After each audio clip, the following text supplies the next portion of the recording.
Search engines are returning results for events that, well, don't exist in any historical record. Is the internet somehow accessing alternate timelines? Welcome to the cool, weird, and possible.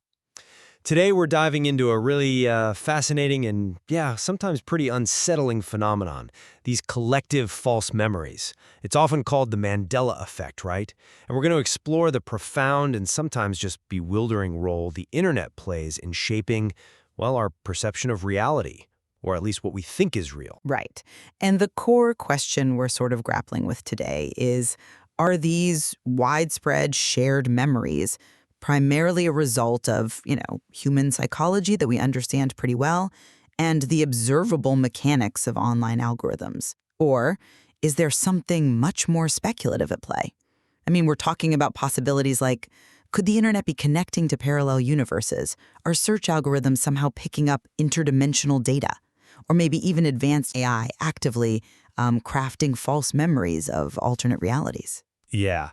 And this whole discussion, it really stems from some deep dives recently into the science of false memories, the rapid rise of deepfakes, which is concerning in itself, and just how our habits of consuming information online are constantly changing.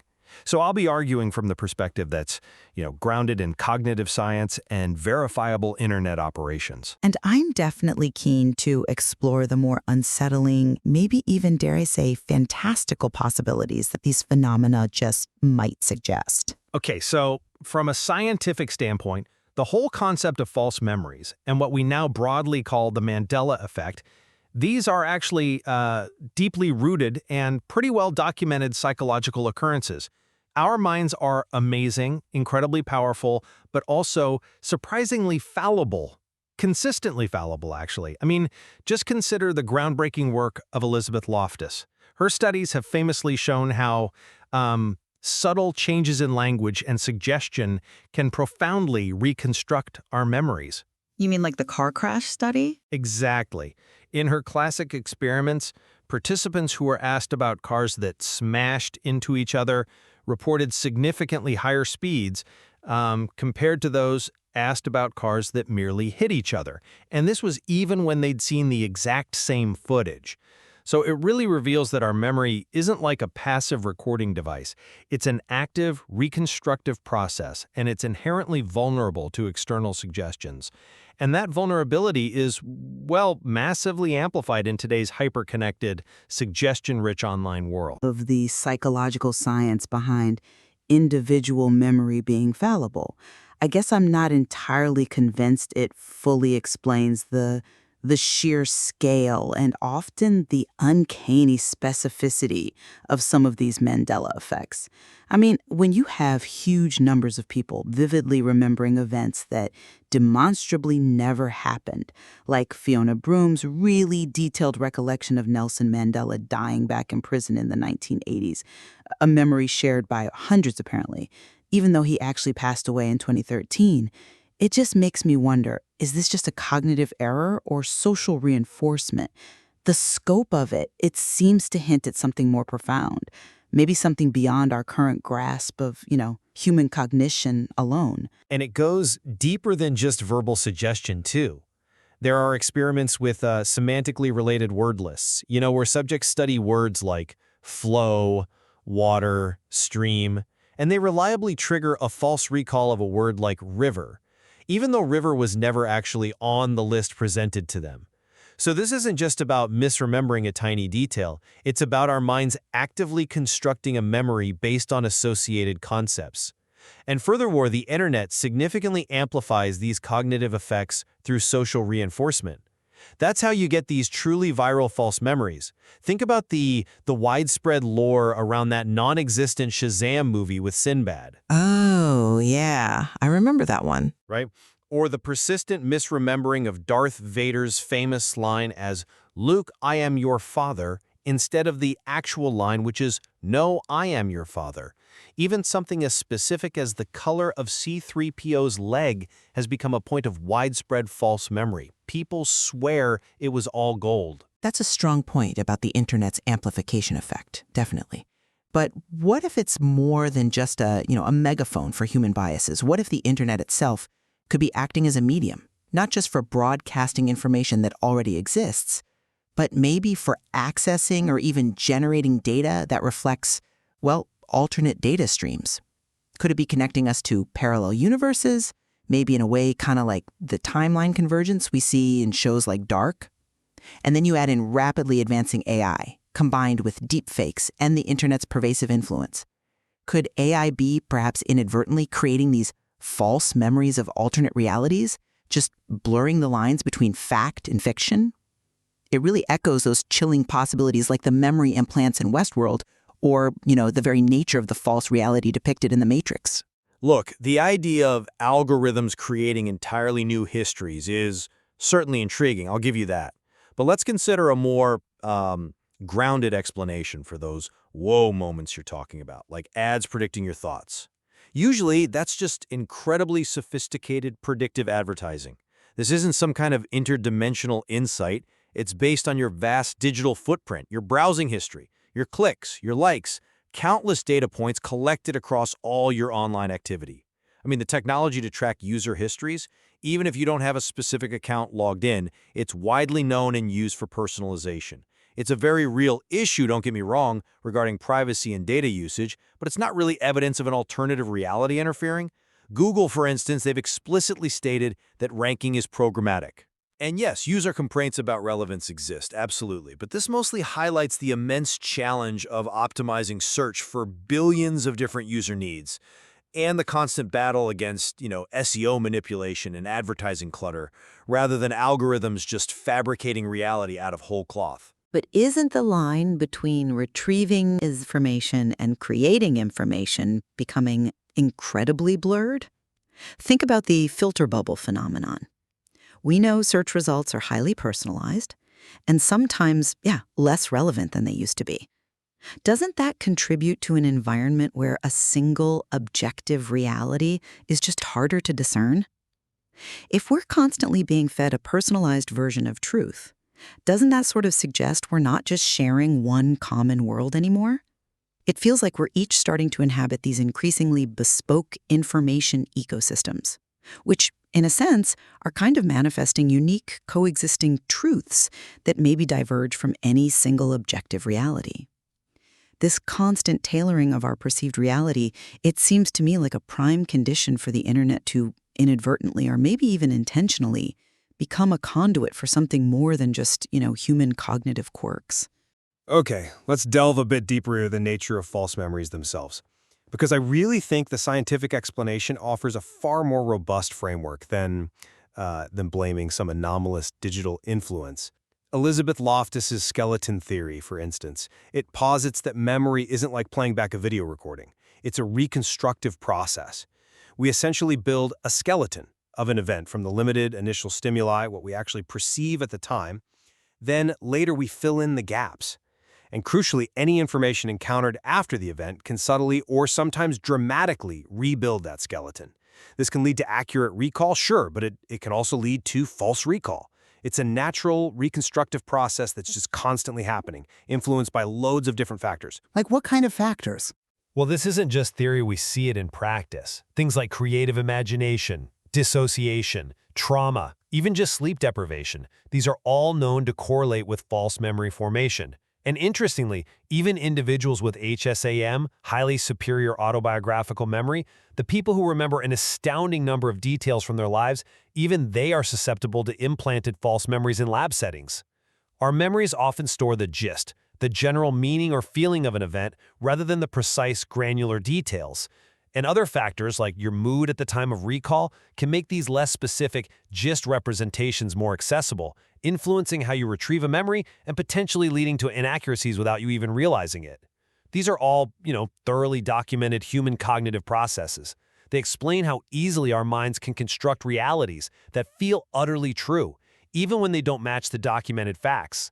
While I certainly acknowledge the validity of these psychological mechanisms, the sheer scale of these collective false memories and their shared specificity, it still pushes me to question if these natural factors are the only explanation.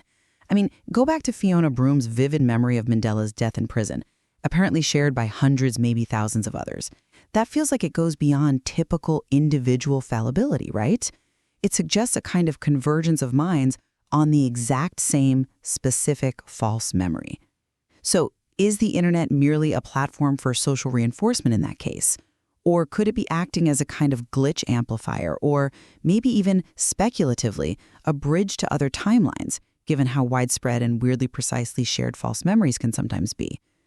What if the digital realm itself is inadvertently creating new data points, new associations that are then remembered collectively?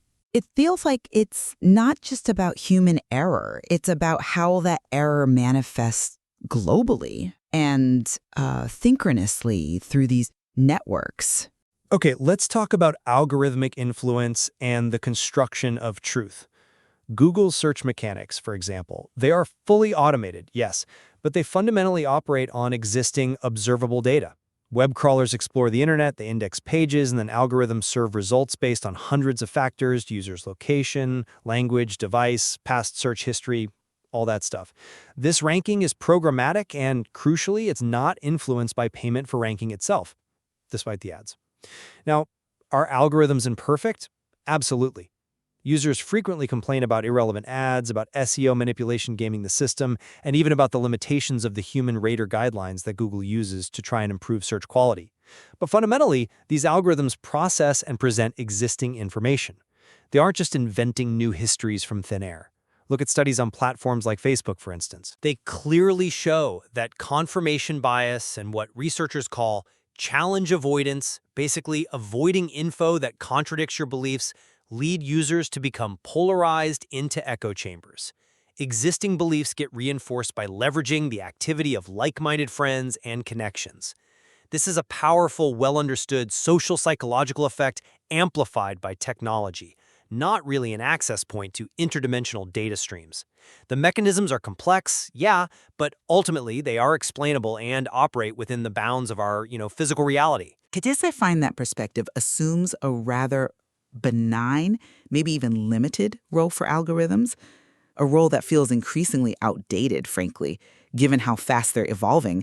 I mean, I've seen countless user experiences, anecdotes online that seem to contradict this. People talking about search engines picking up AI-generated, completely irrelevant results, or feeling like the search is overtly pushing one version of the truth.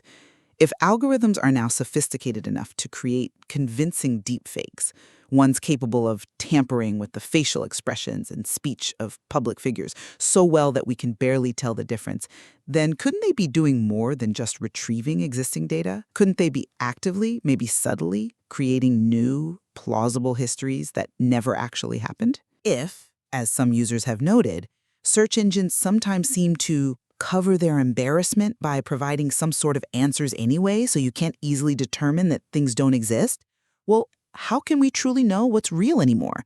The very idea of existing data becomes kind of fluid when AI can generate content that is, for all intents and purposes, indistinguishable from reality. It really makes me wonder if these algorithms, just in their relentless effort to fulfill our queries, are inadvertently or maybe even intentionally becoming architects of our collective memory, almost like those memory implants we see in Westworld. And this really brings us to the crucial point of verifiability in our digital age. It's more critical now than it has ever been. We have to diligently evaluate our sources. We need to ask basic questions. Are the claims being made reasonable on their face? Is the source trustworthy? Consider the author's credentials, their expertise, any potential bias they might have. Is the information accurate? Meaning, can it be cross-checked with multiple independent primary sources? That independence is key. And is it verifiable? Do multiple accounts exist? Do experts in the field concur? It's so vital to remember that just because multiple sources agree, it doesn't guarantee truth if they've all just copied a single original error, which happens all the time online. In an era just saturated with manipulated media, the call for cross-verification, checking the authenticity of the source, and consciously separating what we want to believe from what is actually factual, that's paramount. These methods are our essential defense against being misled, and look, they're evolving too alongside the technology. We are not yet in the Matrix, okay? Our entire reality isn't a simulation, as far as we know.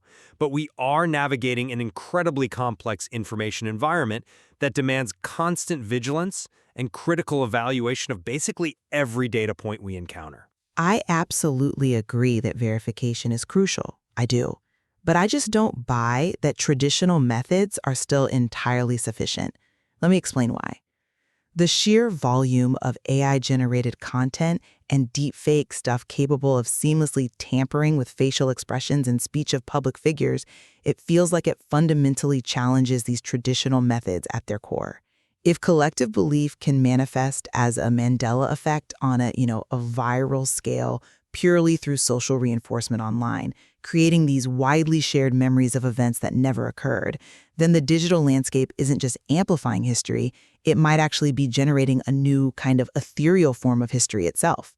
Are we perhaps moving towards a future where memory implantation, something akin to Westworld, becomes a digital reality, making the distinction between genuine experience memories and algorithmically constructed ones almost indistinguishable? How can cross-verification truly help when the very fabric of verifiable reality might be subtly, or maybe not so subtly, being rewritten by algorithms and by collective digital consensus? The implications are, well, they're out there. They suggest possibilities that go beyond simple human error or even sophisticated digital trickery. They might suggest a fundamental shift in the nature of reality itself as we perceive it online.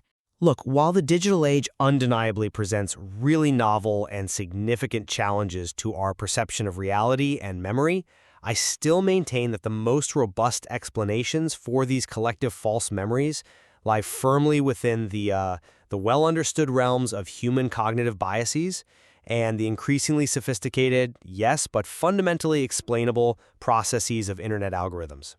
The path forward, I think, requires a renewed emphasis on critical thinking, on media literacy, and on rigorous source verification. These are powerful human tools, really irrespective of technological advancement, and they can help anchor us in a world where information is constantly shifting. Suppose I just come at it from a different angle.